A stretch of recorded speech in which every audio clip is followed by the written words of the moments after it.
In last class, we have started market structure.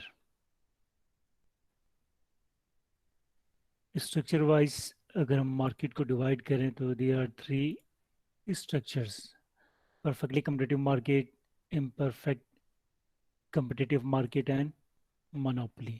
ठीक है?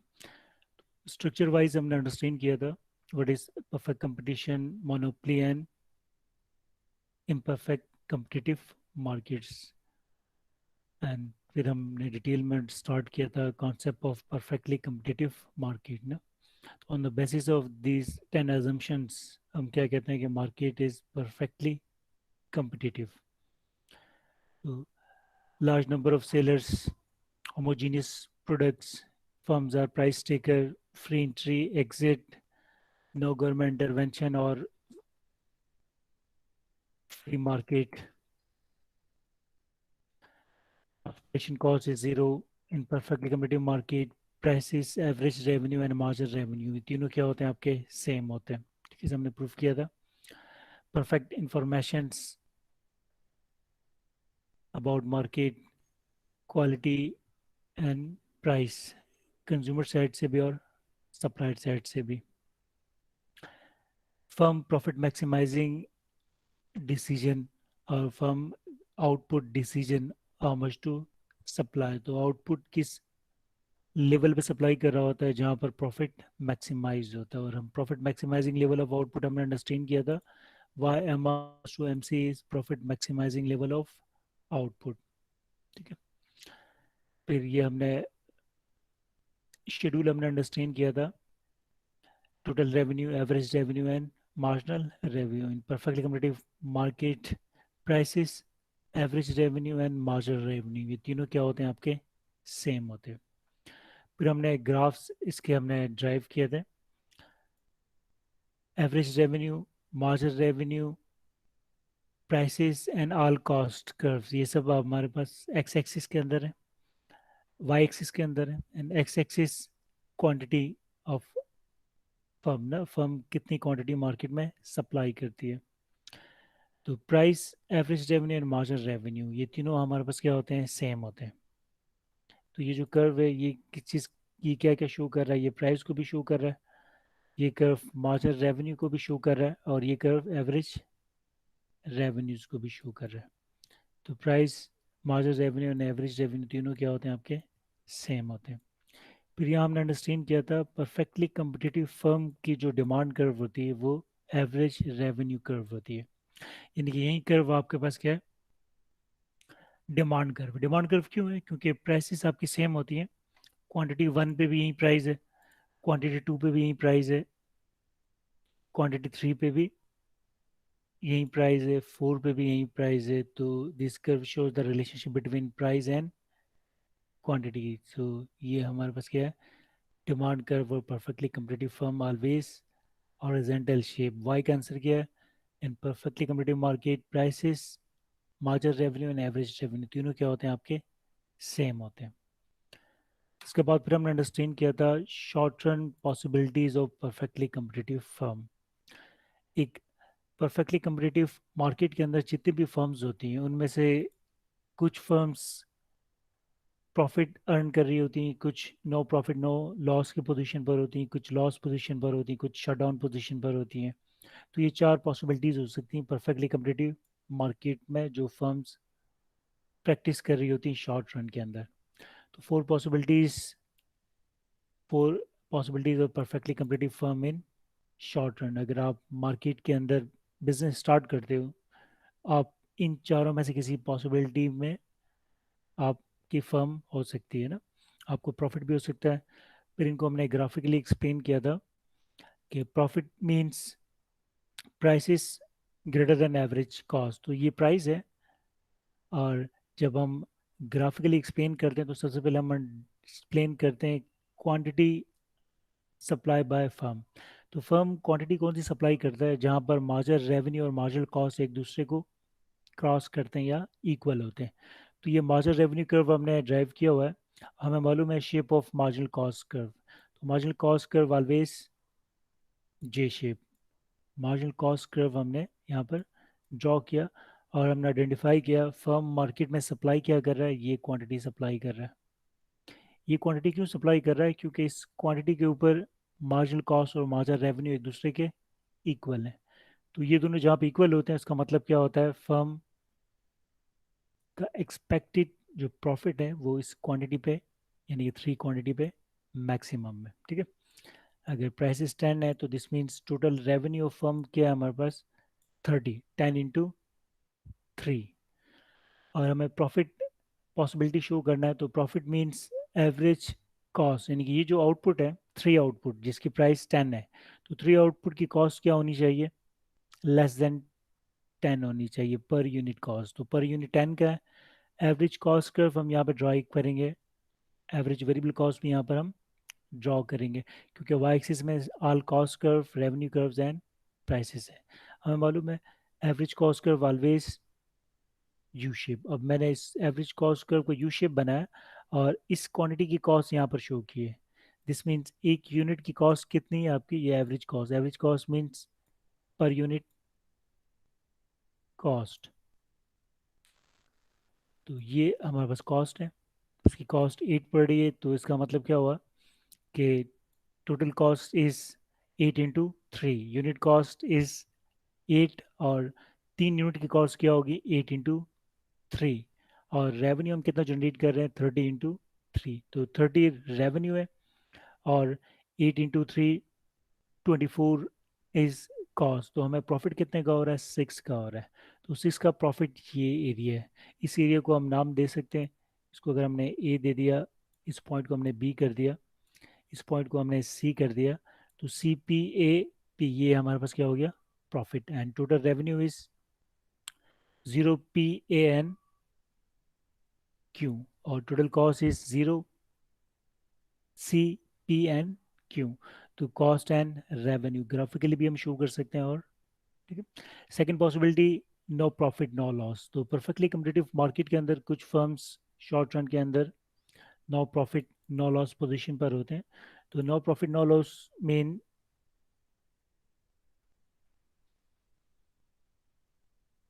Quantity, price, revenue and cost. ये marginal cost curve हमने draw कर दिया, और इसका मतलब क्या हुआ कि फर्म मार्केट के अंदर जो सप्लाई कर रहा है वो ये क्वांटिटी सप्लाई कर रहा है, क्योंकि इस पॉइंट पे एम सी और एम आर इक्वल है। हमें अब नो प्रॉफिट नो लॉस हमें शो करना है। नो प्रॉफिट नो लॉस का मतलब क्या होता है, price equals to average cost. तो price equals to average cost, तो हमें एवरेज कॉस्ट कर्व इस तरह ड्रॉ करना है कि वो मार्केट प्राइस के इक्वल हो। तो ये हमारे पास क्या, एवरेज कॉस्ट कर्व हमने ड्राइव कर दिया यू शेप। तो total revenue and total cost both are equal. 10 into 3 revenue है और 10 into 3 कॉस्ट, ठीक है। अब no profit no loss situation को नॉर्मल प्रॉफिट कहा जाता है। नॉर्मल प्रॉफिट कहने का मतलब क्या है कि शॉर्ट रन के अंदर एवरेज कॉस्ट के साथ साथ एवरेज वेरिएबल कॉस्ट भी होती है ना, and average variable cost always below average cost. तो अगर मैं एवरेज वेरिएबल कॉस्ट ड्रॉ करूंगा तो ये बिलो, और यहाँ पर मैं ड्रॉ करूंगा ये भी क्या होगी, बिलो एवरेज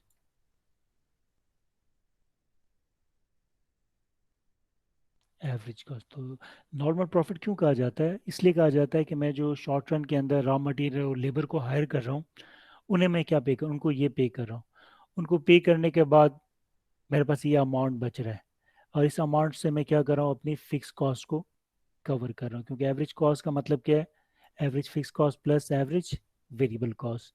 तो फर्म जो इनपुट्स को शॉर्ट रन में परचेज कर रहा है उनको क्या पे कर रहा है, उनको ये पेमेंट्स कर रहा है। इनको ये पेमेंट करने के बाद इतना अमाउंट उसे बच रहा है। इसीलिए नो प्रॉफिट नो लॉस को क्या कहा जाता है, नॉर्मल प्रॉफिट कहा जाता है। दूसरा रीज़न क्या होता है इसे नॉर्मल प्रॉफिट कहने का, दूसरा रीज़न ये होता है कि इकोनॉमिक्स की जो टोटल कॉस्ट होती है उसमें इम्प्लिसिट फैक्टर्स भी होते हैं और एक्सप्लिसिट फैक्टर्स भी होते हैं। और इम्प्लिसिट फैक्टर्स का मतलब क्या होता है कि हम वो कॉस्ट भी शामिल कर लेते हैं टोटल कॉस्ट में जिनकी हमने पेमेंट्स नहीं की, यानी कि सेल्फ ऑन रिसोर्सेज की कॉस्ट भी हम शामिल करते हैं। तो नो प्रॉफिट नो लॉस को हम क्या कहते हैं, इसे कहा जाता है नॉर्मल प्रॉफिट, यानी कि कुछ ना कुछ मॉनेटरी पेमेंट्स हमें हो रही होती हैं। ठीक है। थर्ड पॉसिबिलिटी हमने डिस्कस किया था, वो क्या थी आपके पास? Loss condition. तो लॉस को हम किस तरह डायग्राम में शो करते हैं? ठीक है। Price cost and revenue curves, Y axis quantity, X axis marginal revenue and average revenue curve, ये हमारे पास क्या है? Marginal cost curve. तो फर्म एक्सपेक्टेड जो प्रॉफिट मार्केट में सेल करेगा वो क्या है आपके पास? जहाँ पर मार्जिनल रेवेन्यू और मार्जिनल कॉस्ट एक दूसरे को क्रॉस करते हैं। तो ये आउटपुट सेल कर रहा है, इस आउटपुट की प्राइस क्या है? 10 है, और इस आउटपुट की क्वांटिटी क्या है? 3। अब हमें शो कौन सी पॉसिबिलिटी करनी है? Loss possibility. मार्जिनल कॉस्ट, और ये हमारे पास क्या है? MRN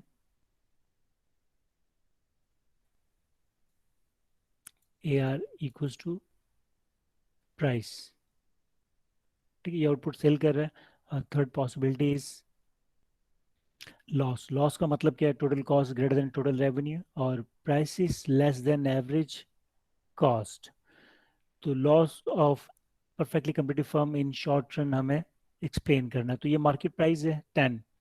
तो एवरेज कॉस्ट हमें इस तरह ड्रॉ करनी है कि ये जो आउटपुट हम सेल कर रहे थे, एक्सपेक्टेड आउटपुट, इसकी कॉस्ट क्या आनी चाहिए? मोर देन 10 आनी चाहिए। तो अब हम एवरेज कॉस्ट इस तरह ड्रॉ करेंगे कि उसकी कॉस्ट क्या आएगी आपके पास? मोर देन 10 आएगी। तो average cost always U shape. अब ये आउटपुट था, इस आउटपुट की कॉस्ट कितनी है? ये प्राइस है, और ये क्या है? इसकी कॉस्ट है। तो इसकी कॉस्ट कितनी पड़ रही है? इसकी कॉस्ट पड़ रही है मोर देन 10, और कॉस्ट कितनी? इसकी 11 कॉस्ट है। तो 11 इज कॉस्ट, ये सी हो गया, ये हमारे पास पी। ठीक है। तो लॉस कंडीशन है। लॉस कंडीशन में फर्म मार्केट में स्टे क्यों करती है? स्टे इसलिए करती है कि लॉस कंडीशन जब भी हम ड्रॉ करते हैं, एवरेज कॉस्ट तो प्राइस से ऊपर होती है, बट एवरेज वेरिएबल कॉस्ट क्या होती है? Average variable cost market price से बिलो होती है। तो average variable cost market price से बिलो होने का मतलब क्या है? इसका मतलब ये है कि शॉर्ट रन के अंदर जो हम इनपुट्स को हायर कर रहे हैं, जो लेबर परचेज कर रहे हैं, जो रॉ मटेरियल परचेज कर रहे हैं, उन्हें पेमेंट्स हम क्या कर रहे हैं? उन्हें हम ये पेमेंट्स कर रहे हैं, उन्हें ये हम पेमेंट्स कर रहे हैं। और इसका मतलब आपके पास क्या है कि ये जो पेमेंट है मार्केट प्राइस रेवेन्यू से कम है, इतना हमें बच रहा है। लेकिन जो हमें बच रहा है वो हमारी फिक्स कॉस्ट को कवर करने के लिए काफ़ी नहीं है। यानी हमारी फिक्स कॉस्ट 50% कवर हो रही है, 50% कवर नहीं हो रही है। किस चीज़ से कवर नहीं हो रही है? उस कॉस्ट के बाद जो हम अपने वेरिएबल फैक्टर्स को पे कर रहे हैं। तो average variable cost market price से बिलो होती है, एवरेज कॉस्ट मार्केट प्राइस से अबव होती है। इसका मतलब क्या होता है? इस पॉसिबिलिटी के अंदर, कौन सी पॉसिबिलिटी के अंदर? लॉस पॉसिबिलिटी के अंदर, price is less than average cost but firm still stay in market. तो मार्केट में स्टे क्यों करता है? क्योंकि लॉस तो हो रहा होता है लेकिन उसकी एवरेज वेरिएबल कॉस्ट कवर होती है, और कवर होने के बाद फिक्स कॉस्ट का 50% और कुछ पार्ट वो पे कर रही होती, कुछ पे नहीं कर पा रही होती। यानी कि उससे लॉस तो हो रहा है लेकिन वो मार्केट के अंदर स्टे इसलिए करती है ताकि वो मोर आउटपुट प्रोड्यूस करे और अपनी एवरेज कॉस्ट को बिलो करे। ठीक है। तो उस लॉस कंडीशन कहा जाता है। शॉर्ट टर्म में लॉस कंडीशन में फर्म मार्केट से एग्जिट नहीं होती। क्यों नहीं होती? का आंसर क्या है? Average variable cost is below market price. तो इसका मतलब क्या हुआ कि हम लेबर्स को जो पेमेंट कर रहे होते हैं और जो रॉ मटेरियल परचेज कर रहे होते हैं, उसकी जो कॉस्ट होती है वो रेवेन्यू से कम होती है, लेकिन हमारी जो फिक्स कॉस्ट होती है वो पूरी कवर नहीं होती। क्योंकि एवरेज कॉस्ट का मतलब क्या है? Average fix cost plus average variable cost. Average variable cost तो कवर हो रही है लेकिन एवरेज फिक्स कॉस्ट 100% कवर नहीं हो रही है। तो लॉस कंडीशन में हर फर्म ऑप्टिमिस्टिक होती है, वो मार्केट के अंदर स्टे करती है ताकि एवरेज कॉस्ट को कम किया जाए और लॉस को प्रॉफिट में कन्वर्ट किया जाए। तो loss possibility. Fourth fourth possibility of perfectly competitive firm हमने डिस्कस शॉर्टली किया था, वो क्या थी आपके पास? शटडाउन। शटडाउन मीन्स अब परफेक्टली कंपेटिटिव फर्म मार्केट से एग्जिट करेगी। एग्जिट क्यों करेगी?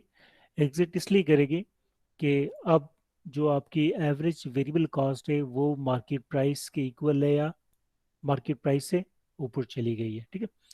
तो firm decision making how much to supply marginal cost equals to marginal revenue. तो फर्म ये आउटपुट मार्केट में सप्लाई कर रहा है, और इस आउटपुट की जो कॉस्ट है, एवरेज कॉस्ट आपके पास ये है, और जो एवरेज वेरिएबल कॉस्ट है वो भी क्या होगी आपके पास, इक्वल टू मार्केट प्राइस या मार्केट प्राइस से ऊपर चली गई है। तो इसका मतलब क्या है कि आप जितना कमा रहे हो वो सारा का सारा किसे दे रहे हो, या तो लेबर को दे रहे हो, या आपके पास उतने पैसे भी नहीं आ रहे कि आप लेबर को पेमेंट कर सको। यानी कि जो शट डाउन पोजिशन होता है उसका मतलब क्या होता है कि प्राइस आपके पास क्या हो, लेस हो या इक्वल हो किस चीज़ के, एवरेज वेरिएबल कॉस्ट के। तो इस कंडीशन को क्या कहा जाता है, शट डाउन कंडीशन। तो शट डाउन कंडीशन मीन्स अब फर्म मार्केट से क्या करेगी, एग्जिट करेगी, क्योंकि अब उसे इतने पैसे भी उसके पास नहीं कि वो अपने लेबर्स को, रॉ मटेरियल को पेमेंट कर सके। तो shut down possibility, total cost greater than total revenue, price is less than average cost, or price is less than or equals to average variable cost।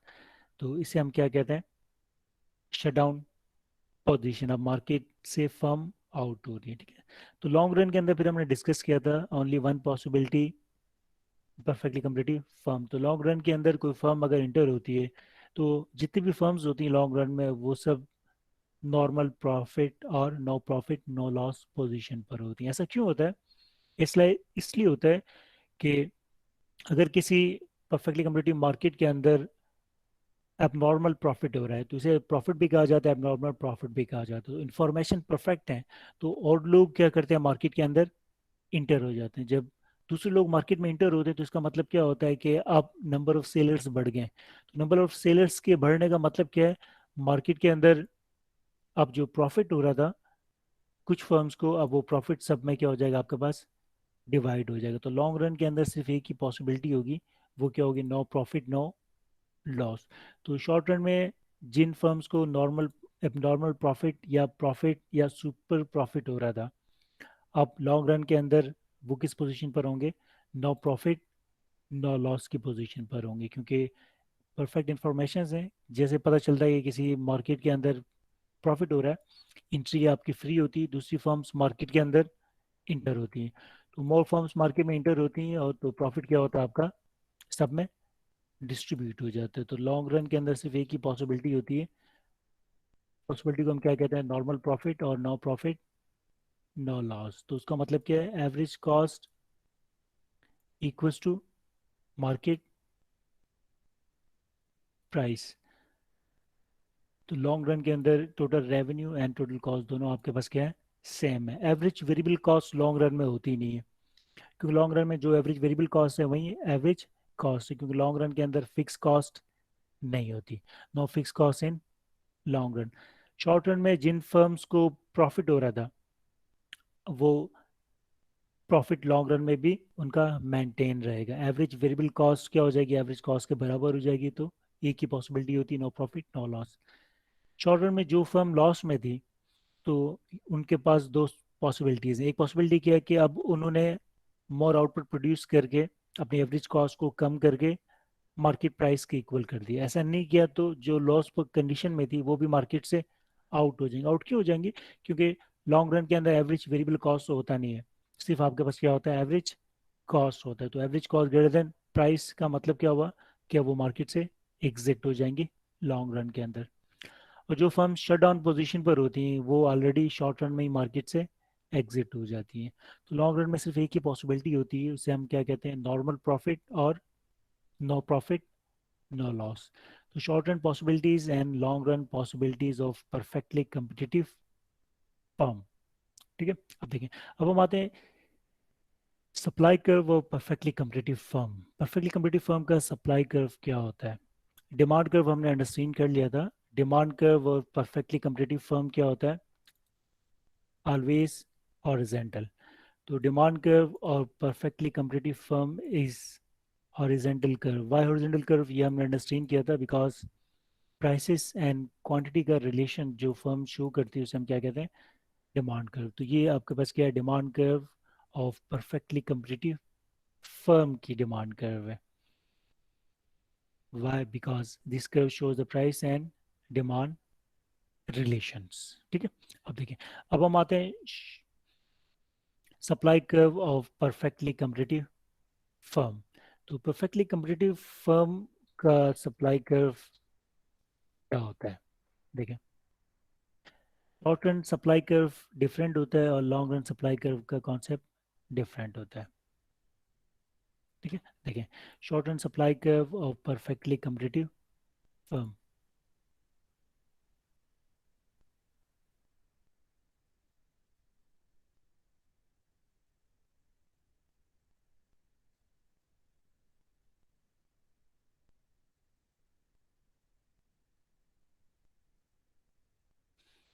Perfectly competitive market में जो firms होती हैं उनका supply curve क्या होता है short run के अंदर? देखिए, मैं सारी पॉसिबिलिटीज यहाँ पर राइट कर रहा हूँ। वाई एक्सिस हमें मालूम है, वाई एक्सिस में क्या चीज़ें? प्राइसेस भी हैं और ए आर भी है, एवरेज रेवेन्यू कर्व भी है, और यहाँ पर मार्जिनल रेवेन्यू कर्व भी है, एवरेज वेरिएबल कॉस्ट भी है, एवरेज कॉस्ट भी है, और प्राइस भी है। सारे वेरिएबल्स हमारे पास वाई एक्सिस में है। और एक्स एक्सिस में हमारे पास क्या है? Quantity supply by firm.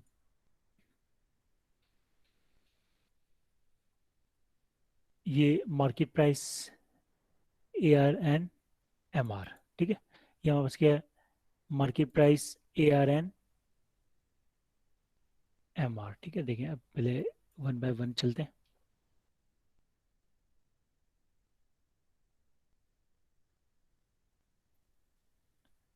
तो ये मार्केट प्राइस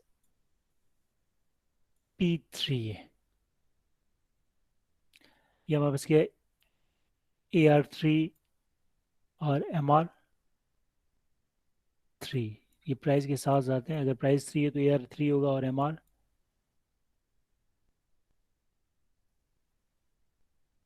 ठीक है। देखिए, अब मैं यहाँ पे मार्जिनल कॉस्ट कर्व ड्रॉ करने जा रहा हूँ। और हमें मालूम है मार्जिनल कॉस्ट कर्व की शेप क्या होती है? Marginal cost curve always J shape. ये मार्जिनल कॉस्ट कर्व है। ये हमने कॉस्ट कर्व के अंदर हमने डिटेल में अंडरस्टैंड किया था, वह MC जे शेप। अब देखें, अब अगर आपसे कहा जाए यहाँ पर आपने एवरेज कॉस्ट भी और एवरेज वेरिएबल कॉस्ट भी आपने ड्रॉ करना है, तो एवरेज कॉस्ट की शेप क्या होती है? आपको मालूम है average cost always you shape.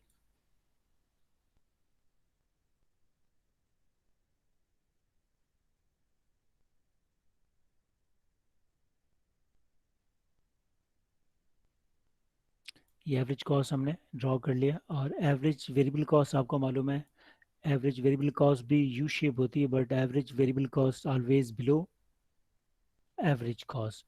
तो अब हम यहाँ पर एवरेज वेरिएबल कॉस्ट ड्रॉ कर रहे हैं। हमें मालूम है एवरेज वेरिएबल कॉस्ट हमेशा एवरेज कॉस्ट के बिलो होती है।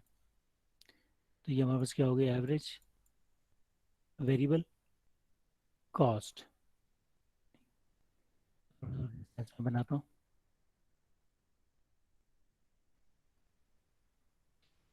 तो ये हमारे पास क्या है? AVC। अब मैं आपसे पूछूं कि ये जो डायग्राम बनी हुई है कौन सी पॉसिबिलिटी, तो आपका आंसर क्या होगा? ये शॉर्ट रन की पॉसिबिलिटी है, no profit no loss, because price is equals to average cost. तो इस लेवल के ऊपर फर्म मार्केट में सप्लाई क्या कर रहा है? फर्म मार्केट के अंदर सप्लाई कर रहा है, ये आउटपुट मार्केट में सेल कर रहा है। ठीक है। अब मैं आपसे कहूँ, अगर मार्केट प्राइसेस आपकी P2 हो, तो मार्केट प्राइस अगर P2 हो तो इसका मतलब क्या है? तो P2 अगर प्राइस होंगी तो P2 P3 से लेस होंगी ना। अगर मैं मार्केट प्राइस P2 करता हूँ तो इसका मतलब क्या हुआ कि अब फर्म मार्केट में कितना आउटपुट सेल कर रही है? तो आपका आंसर क्या होगा? जहाँ पर MR और MC एक दूसरे के इक्वल हो। अब MR और MC यहाँ पर इक्वल हैं, तो मार्केट में फर्म जो सेल कर सप्लाई कर रही है वो ये सप्लाई कर रही है। अब मैं आपसे पूछूंगा, अगर मार्केट प्राइस P2 है तो P2 पे शॉर्ट रन की कौन सी पॉसिबिलिटी है, तो आपका आंसर क्या होगा? आपका आंसर होगा कि P2 का मतलब क्या है? लॉस, क्योंकि एवरेज कॉस्ट ज़्यादा है लेकिन एवरेज वेरिएबल कॉस्ट कम है। अब अगर मैं यहाँ पर आपसे कहूँ कि जो मार्केट प्राइस है वो आपके पास क्या है, वो P1 है, तो आपका आंसर क्या होगा? आपका आंसर होगा कि प्राइसेस के आपके पास equals to average variable cost है। तो आपका होगा कि ये शट डाउन भी हो सकता है, शट डाउन नहीं भी हो सकता है। फिर मैं आपसे कहूँ कि प्राइसेस P0 है, तो आप क्या कहोगे कि ये शॉर्ट रन के अंदर पॉसिबिलिटी नहीं है, क्योंकि इसका मतलब क्या है? अगर मार्केट प्राइसेस P1 है, तो P1 मार्केट प्राइस का मतलब क्या हुआ? P1 मार्केट प्राइस का मतलब ये हुआ कि फर्म के जो प्राइस है वो आपके पास क्या है?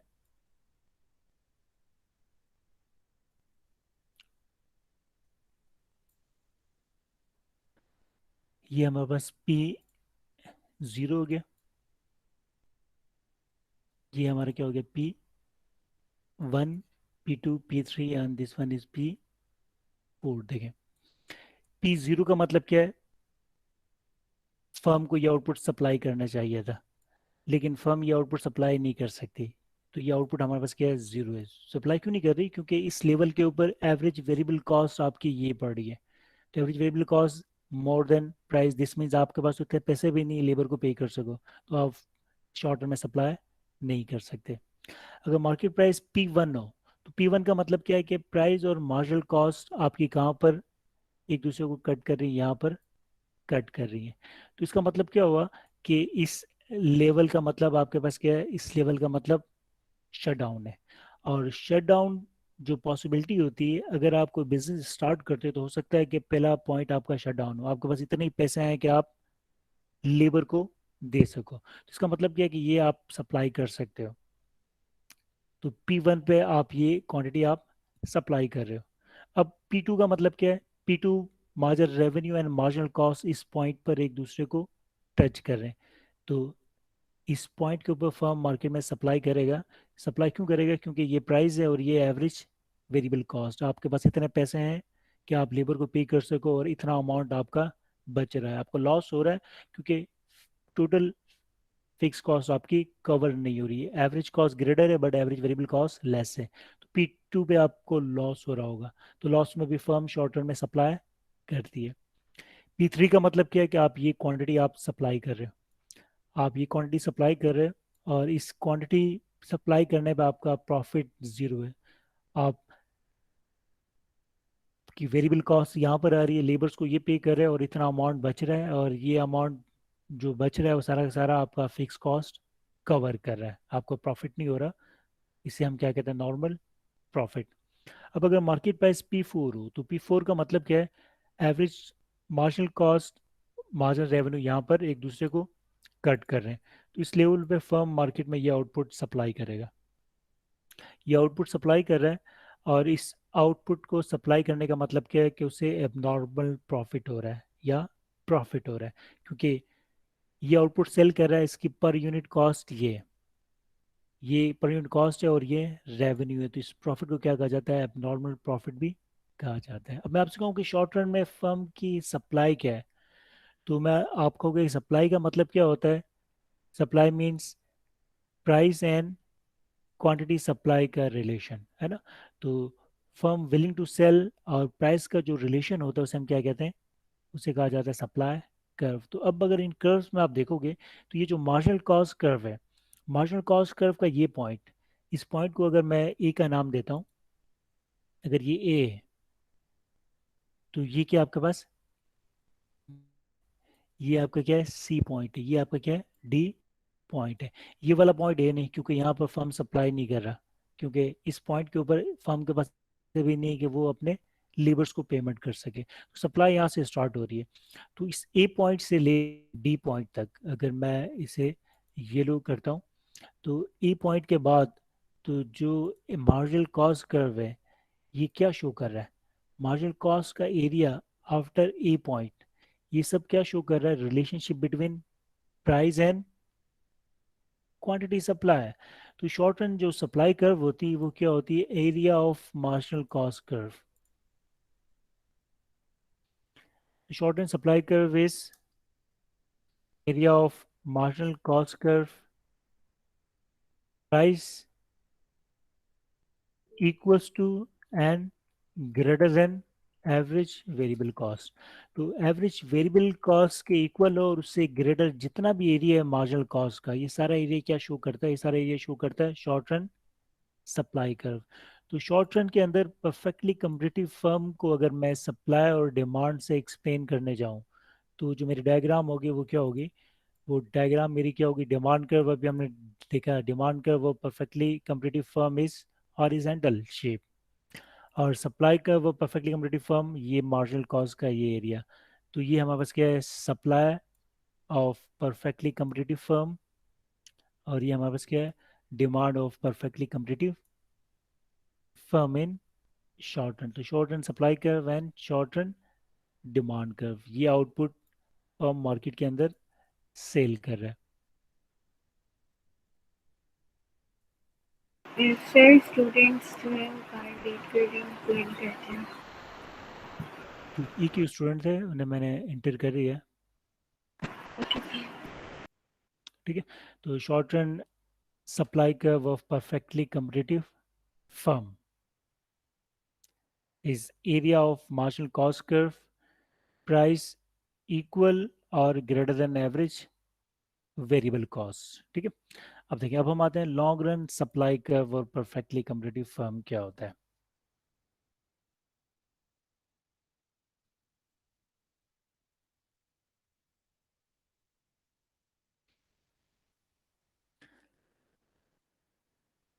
लॉन्ग रन सप्लाई कर्व और perfectly competitive firm, long run में सिर्फ एक ही पॉसिबिलिटी होती है।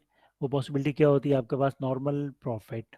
और नॉर्मल प्रॉफिट का मतलब क्या होता है? नॉर्मल प्रॉफिट मींस ये मार्जिनल कॉस्ट कर्व है, ये प्राइस है, ये आउटपुट फर्म मार्केट में सेल कर रहा है। और परफेक्टली कम्पिटिटिव फर्म की जो एवरेज कॉस्ट होती है लॉन्ग रन के अंदर, वो हमेशा क्या होती है आपके पास? Equals to market price. ठीक है।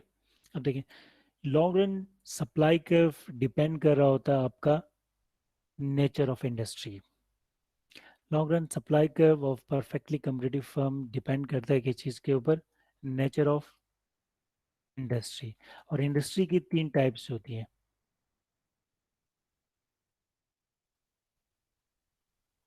ये स्क्रीन शेयर हो रहा है आपको? स्क्रीन दिख रही है आपको? Yes sir. Yes, sir. Okay, ठीक है।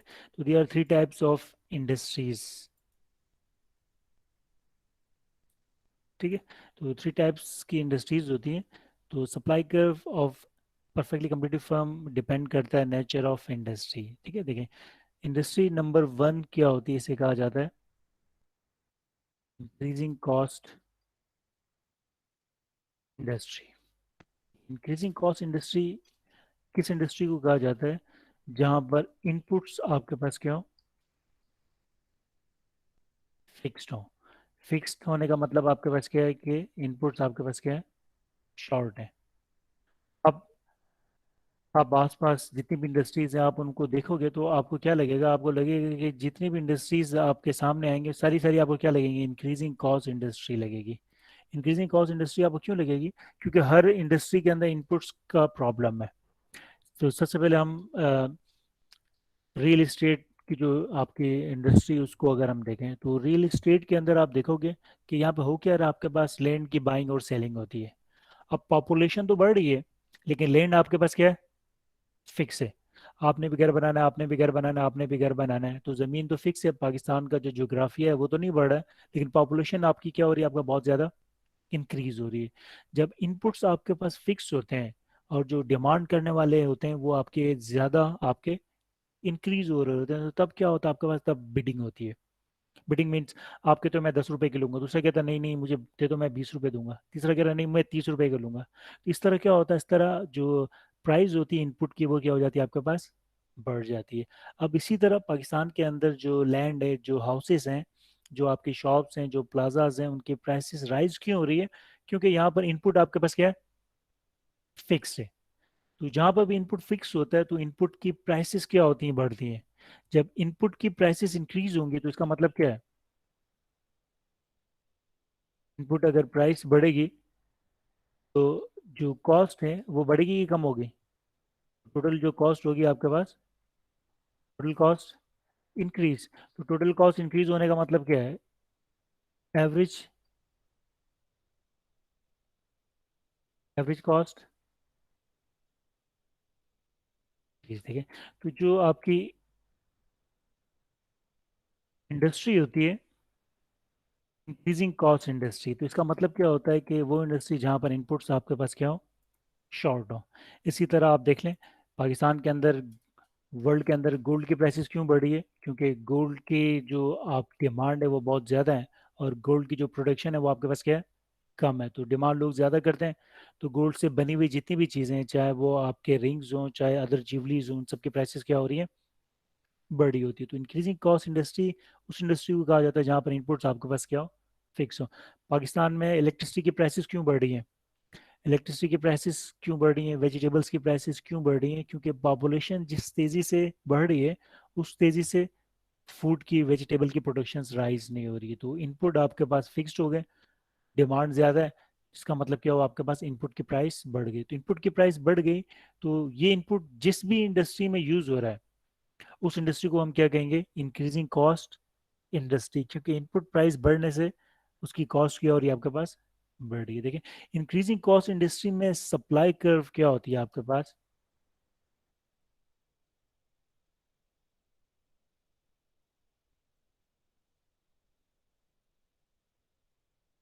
इंक्रीजिंग कॉस्ट इंडस्ट्री की जो सप्लाई होती है वो हमेशा आपके पास क्या होती है, पॉजिटिवली स्लोप होती है। पॉजिटिव स्लोप क्यों होती है, अब हम ग्राफिकली अंडरस्टैंड करते हैं। देखिए, तो लॉन्ग रन सप्लाई कर्व हम अंडरस्टैंड कर रहे थे, शॉर्ट रन सप्लाई कर्व हमने पढ़ लिया, डिस्कस कर लिया। तो short run supply curve of perfectly competitive firm depends upon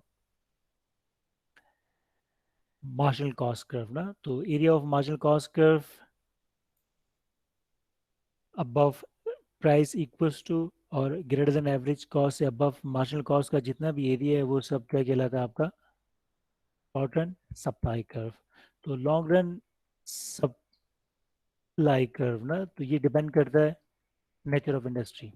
increasing cost industry की हम बात कर रहे थे, तो इंक्रीजिंग कॉस्ट इंडस्ट्री में का मतलब क्या होता है, price always equals to average cost. तो ये आपके पास लॉन्ग रन में पॉसिबिलिटी होती है।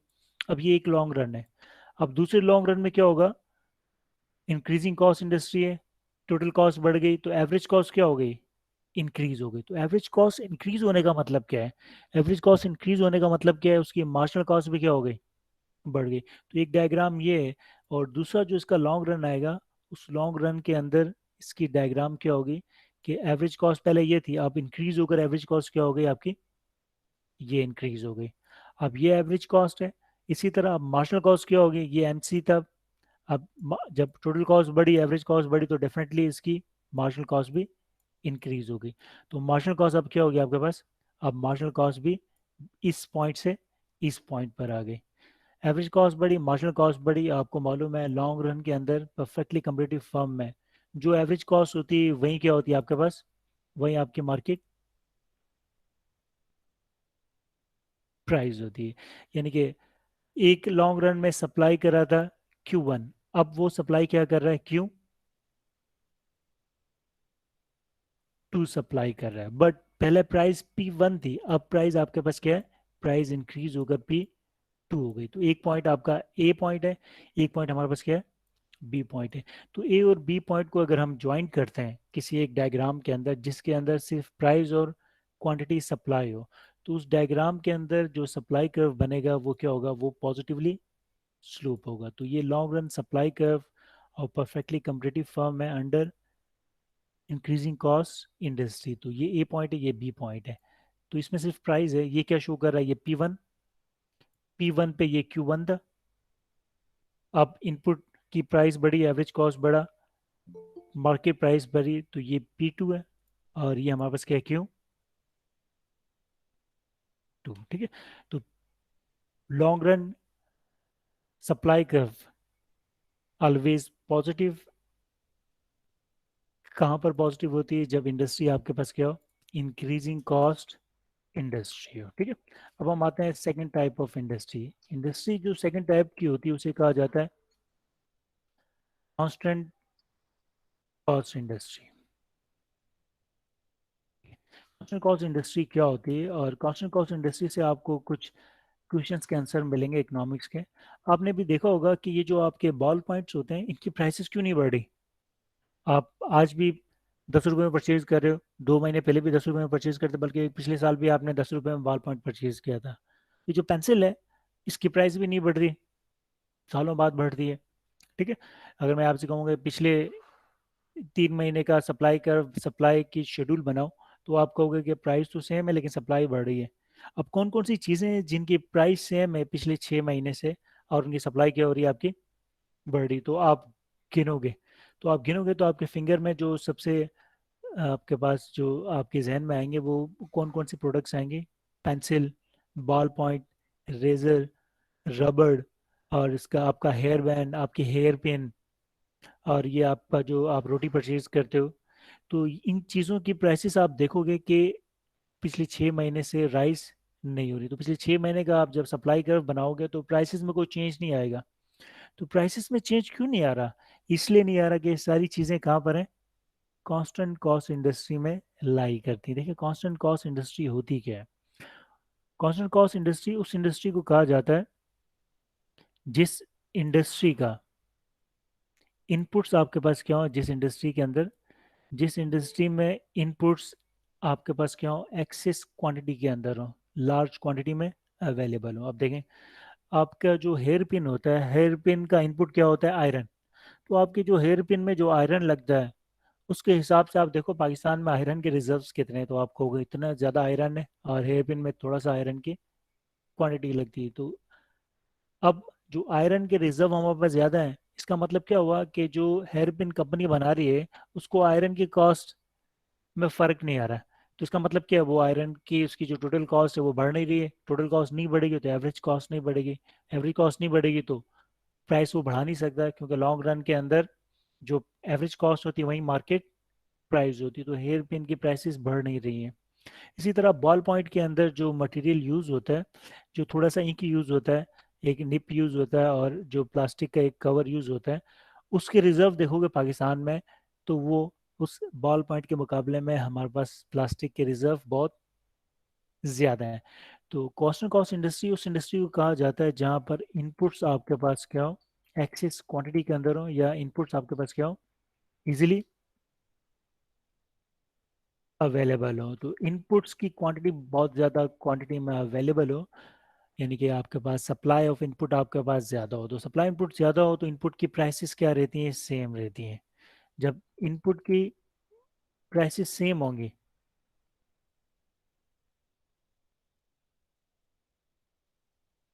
देखा होगा पाकिस्तान के अंदर जो नमक है, जो साल्ट है, उसकी प्राइसेस में भी चेंज बहुत मुश्किल से आता है। 10-15 सालों में प्राइसेस क्या होती हैं आपकी, बढ़ रही होती। तो साल्ट की प्राइसेस क्यों नहीं बढ़ रही होती, क्योंकि हम जो साल्ट यूज़ कर रहे होते हैं उसके मुकाबले में पाकिस्तान में साल्ट के जो इनपुट्स हैं जिससे हम साल्ट बनाते हैं, तो हम जो साल्ट परचेज कर रहे होते हैं उसके दो मेन इनपुट्स हैं, दो मेन सोर्सेस हैं ना। एक आपके पास क्या है, पाकिस्तान में दुनिया का सबसे बड़ा नमक का आपके पास क्या ज़खायर है खेवड़े के अंदर, और दूसरा आपके पास क्या है, पाकिस्तान की जो सी है, सी में आप देखोगे कि कितना आपके पास नमक आपके पास है। तो यहाँ से भी लोग नमक बनाते हैं, लेकिन जो प्योर आपकी साल्ट होती है जो आपके ब्लड प्रेशर पे इम्पैक्ट नहीं करती, वो कौन सी होती है, वो आपकी वो पिंक साल्ट होती है जो खेवड़े के आपके पास पहाड़ों से ली जाती है, जिसकी वर्ल्ड के अंदर बहुत ज़्यादा डिमांड है। तो पाकिस्तान के अंदर नमक की जो अवेलेबिलिटी है वो आपके पास क्या बहुत ज़्यादा है। अगर आप यूएस में जाओगे तो यूएस के अंदर जो आपका साल्ट है उसकी प्राइस ज़्यादा है और शुगर की प्राइस क्या है, कम है।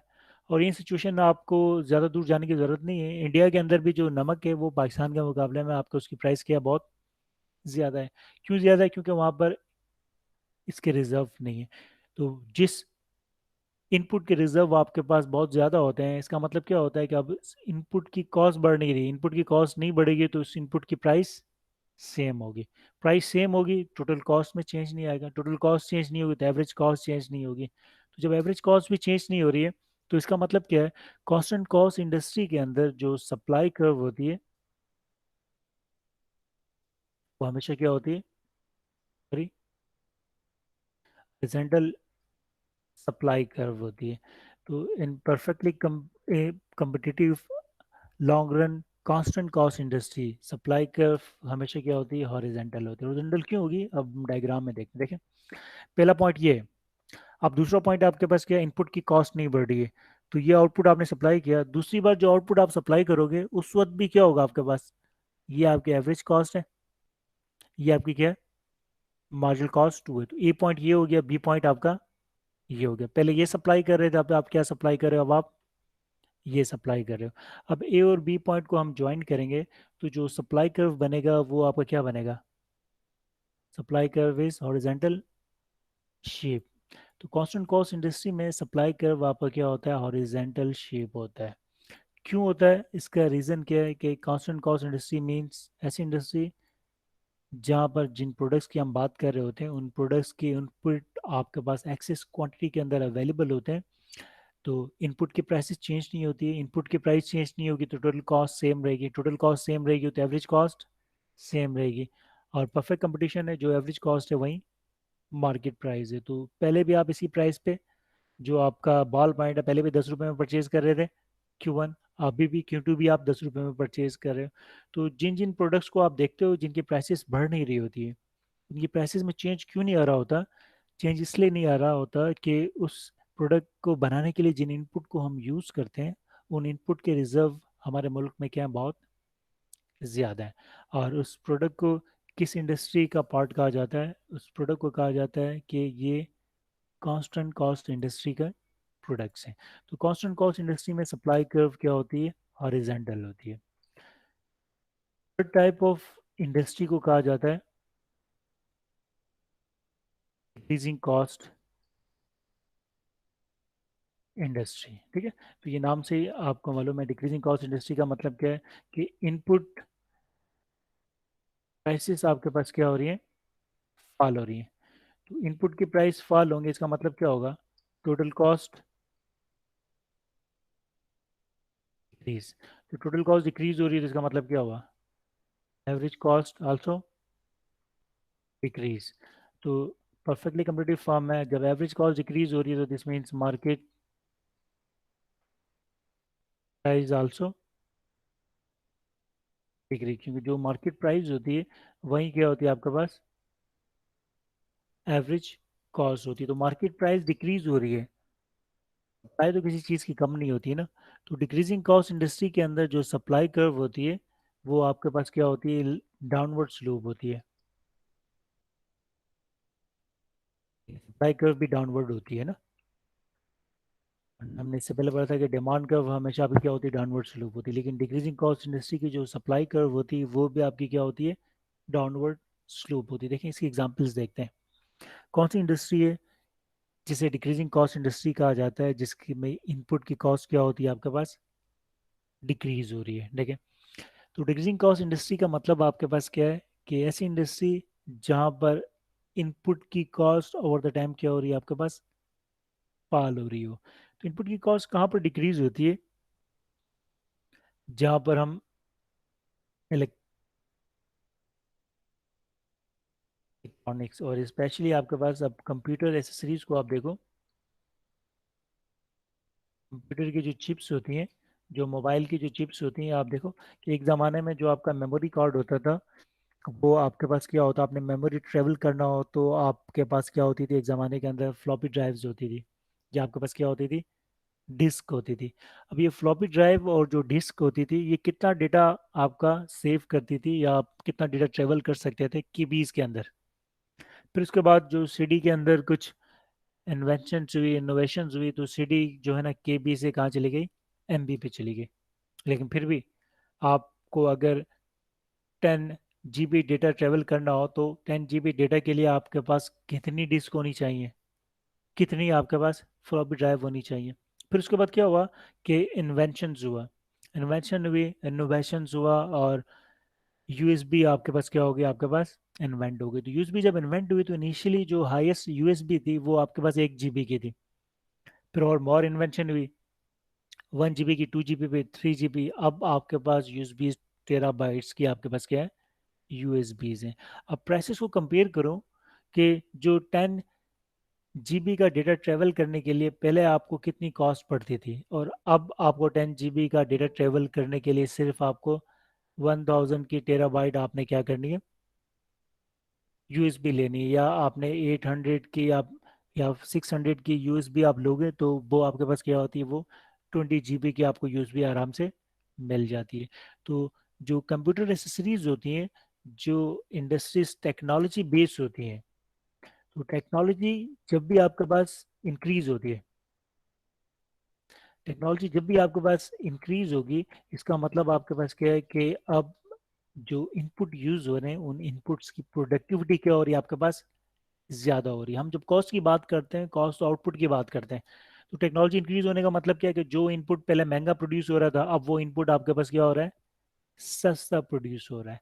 तो डिक्रीजिंग कॉस्ट इंडस्ट्री आपकी क्या होती है, टेक्नोलॉजी से रिलेट कर रही होती है। Increase in technology leads to decrease in per unit cost.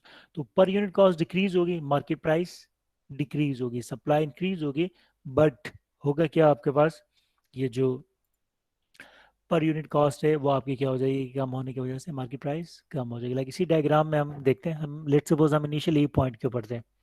अब ये जो प्रोडक्ट है ये कौन सी आपके पास, ये कंप्यूटर यूज भी आपके पास, और डेटा ट्रेवल करने के लिए आपने कोई प्रोडक्ट आपने यूज देख रहे हो आप ना, कि डेटा ट्रेवल करने का जो इनपुट है वो आपके पास किया है, ठीक।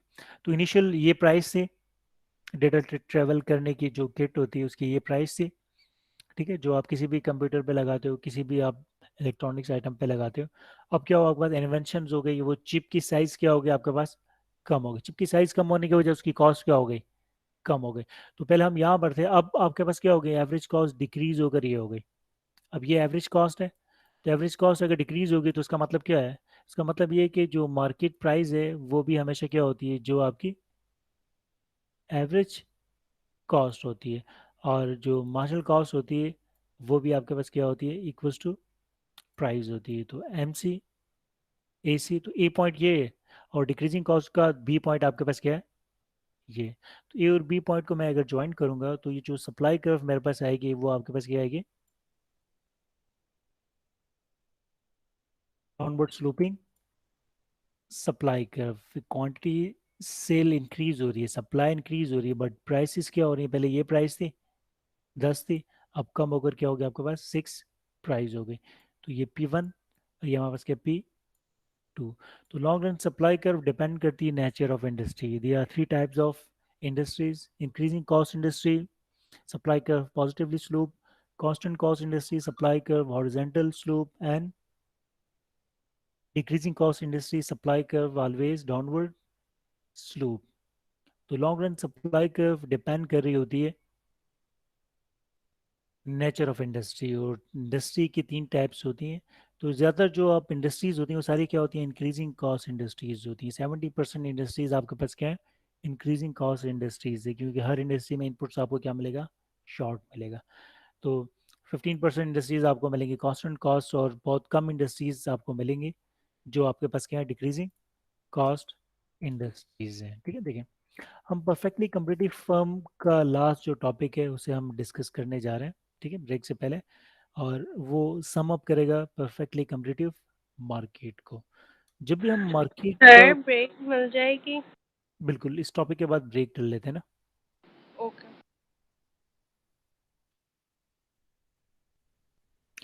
या चलें ब्रेक के बाद स्टार्ट कर लेते हैं।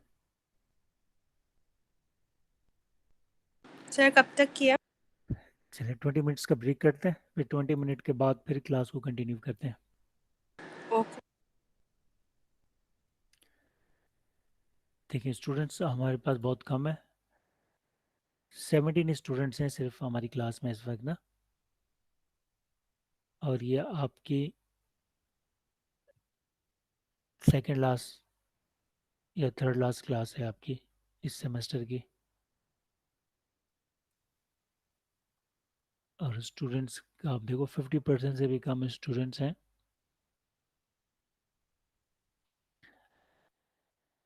आज की क्लास में। चलें देखें, ये रिकॉर्डिंग ऑफ करते हैं, किसने रिकॉर्डिंग ऑन की थी, मुझसे ऑफ